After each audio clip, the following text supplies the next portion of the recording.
विवेचना या व्याख्या, जिसको इंग्लिश में हम इंटरप्रिटेशन कहते हैं। यहाँ हम कुछ चीज़ों के बारे में बात करेंगे। सबसे पहले हम ताल के विषय में जानेंगे। ताल शब्द तल धातु में से उत्पन्न होता है, ऐसा विद्वान कहते हैं। संगीत रत्नाकर में समझाया गया है कि जिसमें गीत, वाद्य और नृत्य प्रतिष्ठित होते हों वह ताल है। प्रतिष्ठा का अर्थ है व्यवस्थित करना, आधार देना या स्थिरता प्रदान करना। तबला, पखावज आदि ताल वाद्यों से जब गाने बजाने की क्रिया को मापा जाता है तो वे एक विशेष आनंद देते हैं।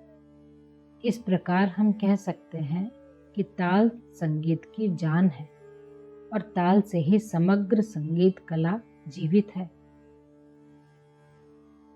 भरत मुनि ने संगीत में समय को नापने का साधन ताल को कहा है। जैसे व्याकरण के बिना भाषा अधूरी है, उसी प्रकार ताल के बिना संगीत अधूरा है।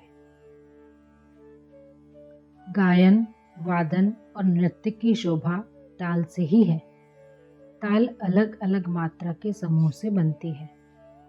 किसी ताल में 4, किसी में 6, किसी में 7, इस प्रकार भिन्न भिन्न तालों में मात्रा का अलग अलग समूह होता है। किसी किसी ताल में समान मात्रा भी हो सकती है। अब हम मात्रा के विषय में बात करेंगे। समय को नापने के एक प्रमाण को मात्रा कहते हैं।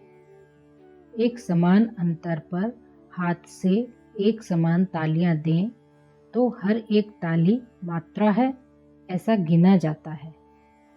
मात्रा एक प्रमाण है, ताल एक साधन है। मात्रा ताल का एक हिस्सा है, क्योंकि मात्राओं के योग यानी कि जोड़ से ही तालों की रचना होती है। उदाहरण के लिए 12 सेकंड में 12 मात्रा गिने तो ये एक ताल का ठेका बन जाएगा, और 10 सेकंड में 10 मात्रा गिने तो झपताल बन जाएगी। संगीत के प्रचलित तालों में कम से कम मात्रा की ताल दादरा है, जिसमें केवल 6 मात्राएं हैं, और ज़्यादा से ज़्यादा मात्रा की ताल ब्रह्म ताल है, जिसमें 28 मात्राएं होती हैं।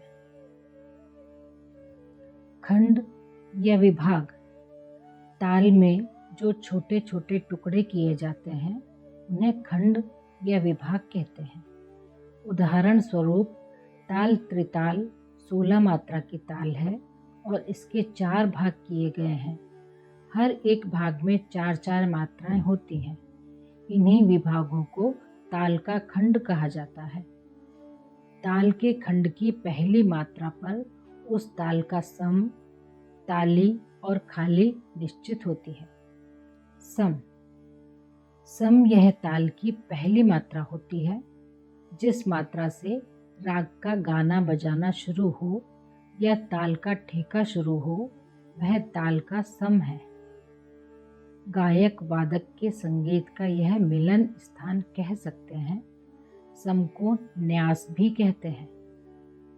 भातखंडे पद्धति में क्रॉस करके सम दिखाया जाता है और पलुस्कर पद्धति में सम दर्शाने के लिए 1 लिखा जाता है। खाली, ताल में जिस मात्रा पर ताली नहीं बजाई जाती उसे खाली कहते हैं। ताल में सम के बाद यह महत्वपूर्ण मात्रा कही जा सकती है। सामान्य रूप से ताल के कुल मात्रा के 2 समान भाग करें तो दूसरे भाग की पहली मात्रा पर खाली आती है। उदाहरण के लिए ताल दादरा की 6 मात्राएं होती हैं। इसके 2 विभाग करें तो चौथी मात्रा पर खाली आता है। खाली का इशारा हाथ फेंक कर किया जाता है। भातखंडे पद्धति में 0 या O लिखकर और पलुस्कर पद्धति में प्लस लिखकर इसका निशान दर्शाया जाता है। बोल और ठेका, ताल के संपूर्ण बोल को ठेका कहते हैं, या इसे ऐसे भी कह सकते हैं कि तबले पर बजाने में आने वाले ताल के बोल को ठेका कहते हैं। ताल वाद्यों के लिए प्राचीन शास्त्रकारों ने अलग अलग बोल ऐसी भाषाओं में बनाए हैं जिससे वे ताल वाद्यों में वही बोल प्रकट हों। इन बोलों को जब बजाया जाए तो वे ठेका कहलाते हैं, जिनसे ताल का स्वरूप पैदा होता है। कोई भी ठेका एक आवर्तन का होता है जिसमें निश्चित मात्राएं होती हैं।